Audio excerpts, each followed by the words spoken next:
பங்குனி சித்திரை சூறாவளி காற்று தேக்கு மரத்தே பேயாட்டம் ஆட வைக்குது. வாழை மரத்தையெல்லாம் வாரி சுருட்டி போட்டு போயிட்டே இருக்கும்.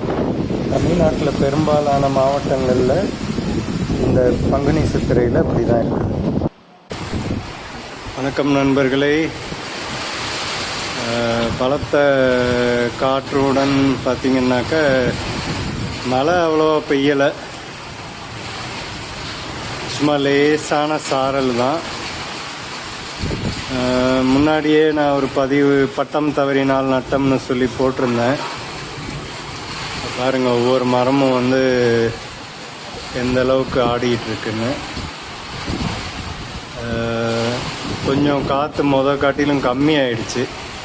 ஒவ்வொரு ஆண்டும் பங்குனி மாதம், சித்திரை மாதம், இந்த பங்குனி சித்திரை மாதங்களில் பார்த்திங்கன்னா தேனி மாவட்டத்தில் காற்று வந்து ரொம்ப அதிகமாகவே இருக்கும். அதனால் வாழை பயிர் செய்கிறவங்க அந்த பங்குனி சித்திரைக்கு முன்னாடியே அறுவடை முடிகிற மாதிரி திட்டமிட்டு பயிர் பண்ணிக்கிட்டாக்க சேதத்தை தவிர்க்கலாம். ஏன்னா இங்கே வர்ற சூறாவளி காற்று வந்து வாரி சுருட்டி போட்டு போயிட்டே இருக்கும். நம்ம என்ன தான் முட்டுக்குச்சி கட்டினாலோ கயிறு வச்சு இழுத்து கட்டினாலோ தாங்காது. நன்றி.